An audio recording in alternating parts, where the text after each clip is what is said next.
Hello दोस्तों, welcome to my channel. दोस्तों, आज मैं लाया हूं आपके लिए 5 बेरिश चार्ट पैटर्न जिसे देखने के बाद आप मार्केट में एग्जिट कर सकते हो, या फिर अगर आपकी कोई पोजीशन है तो आप उसे एज ए एग्जिट स्ट्रेटेजी भी यूज कर सकते हो। ये जो बेरिश पैटर्न है ये इतनी खास है कि ऑलमोस्ट हर सक्सेसफुल ट्रेडर अपने ट्रेडिंग में इसे यूज करता है। Head and shoulder pattern.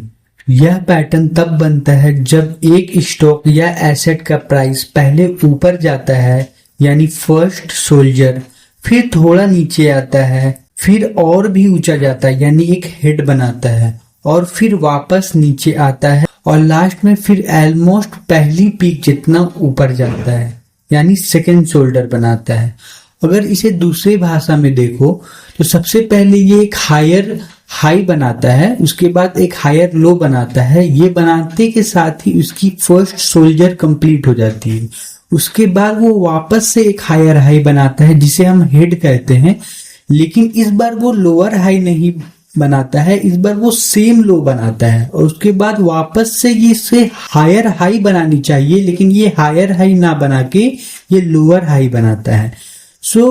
अगर आपको स्टॉक मार्केट को अच्छे से समझना है, इस पैटर्न को अच्छे से समझना है, तो ट्राई करो कुछ चीजों को हायर हाई और हायर लो के टर्म्स में ही समझो। वैसे तो हेड एंड शोल्डर पहले ही इंडिकेशन दे देता है मार्केट गिरने का जब ये हायर हाई ना बना के लोअर हाई बनाता है, लेकिन कंफर्मेशन के लिए आप हमेशा नेकलाइन का ब्रेकडाउन होने का वेट जरूर करें, क्योंकि ब्रेकडाउन होने के बाद जो प्राइस होती है वो तुरंत ब्रेकडाउन नहीं हो जाती है, वो एक रिटेस्ट जरूर लेगी। दूसरा है double top pattern. Double top pattern market में सबसे ज्यादा यूज किया जाने वाला पैटर्न है। डबल टॉप पैटर्न तब बनता है जब प्राइस 2 बार एक हाई लेवल पर पहुंचती है, लेकिन दोनों बार वहीं से गिर जाती है। 2 टॉप्स यानी 2 पीक के बीच एक छोटा सा लो बनता है। जब प्राइस इस लो के नीचे गिरता है तब ये कंफर्मेशन मिलता है कि मार्केट अब नीचे की तरफ जाने वाला है। इस पैटर्न का मतलब होता है कि मार्केट को ऊपर जाके अपनी ऊंची प्राइस को मेंटेन करने में दिक्कत आ रही है, जो एक बेरिश सिग्नल देता है। Bearish flag pattern. यह पैटर्न एक शार्प गिरावट के बाद बनता है जिसे फ्लैग एंड पोल कहा जाता है। इसके बाद प्राइस एक छोटे से नैरो रेंज में ऊपर नीचे होती रहती है, जो फ्लैग के जैसे ही दिखता है। फ्लैग के ऊपर जाते हुए मूव्स वीक होते हैं, और जब प्राइस इस नैरो रेंज के नीचे ब्रेक करता है तो इसका मतलब होता है कि गिरावट जारी रहेगी।